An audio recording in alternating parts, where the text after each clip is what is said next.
Hi friends, എല്ലാ കൂട്ടുകാർക്കും പുതിയൊരു വീഡിയോയിലേക്ക് സ്വാഗതം. നമ്മൾ മറ്റുള്ളവരുടെ ഫോൺ എടുക്കുകയാണെങ്കിൽ അവരുടെ ഗ്യാലറി അതും ഇതും എല്ലാം ലോക്കായിരിക്കും. ഒന്നും തന്നെ നമ്മൾക്ക് ഓപ്പൺ ആക്കാൻ കഴിയില്ല. എൻ്റെ ആണെങ്കിൽ തന്നെ ഗ്യാലറി ആണെങ്കിൽ തന്നെ ഞാൻ ഫേസ് ലോക്ക് ആക്കി വെച്ചേക്കുവാണ്. അപ്പോൾ ഇങ്ങനെയൊക്കെ ലോക്കാക്കി വെക്കുമ്പോൾ നമുക്ക് അവരുടെ ഫോട്ടോസ് അല്ലെങ്കിൽ വീഡിയോസ് ഒന്നും തന്നെ കാണാൻ കഴിയില്ല. അപ്പോൾ അവരുടെ ഗ്യാലറി ഫേസ് ലോക്കാണ്, ഫിംഗർ പ്രിൻ്റ് ആണ്, എന്തായിക്കോട്ടെ നമുക്ക് സിമ്പിളായിട്ട് അഴിക്കാൻ പറ്റുന്ന ഒരു കിടിലൻ ട്രിക്കാണ് ഞാൻ പറയാൻ പോകുന്നത്. അപ്പോൾ ഇതിനായിട്ട് എന്താണ് ചെയ്യേണ്ടതെന്ന് വെച്ച് കഴിഞ്ഞാൽ ഫോണിലെ ഗൂഗിൾ ക്രോം ഓപ്പൺ ആക്കുക.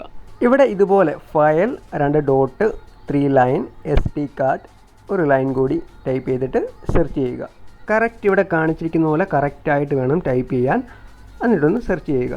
അത്രയേ ഉള്ളൂ കാര്യം. സെർച്ച് ചെയ്താൽ മാത്രം മതി. അവരുടെ ഫോണിലുള്ള എല്ലാ കാര്യങ്ങളും ഇവിടെ കാണാൻ കഴിയും. വാട്സപ്പ് ഇമേജ് അല്ലാത്ത ഗ്യാലറി എല്ലാം ഇവിടെ കാണാൻ കഴിയും. എല്ലാം ഓരോ ഫയലിനകത്തായിരിക്കും കാണാൻ കഴിയുക. ജസ്റ്റ് സിമ്പിളായിട്ട് നമുക്ക് ഗ്യാലറിയിലുള്ള എല്ലാ വീഡിയോസും ഫോട്ടോസും എല്ലാം നമുക്കിവിടെ കാണാൻ കഴിയും.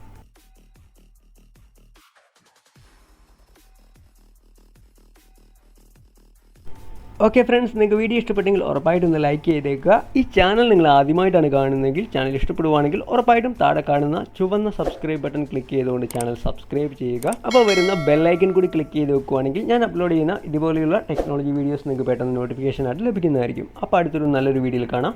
ബൈ.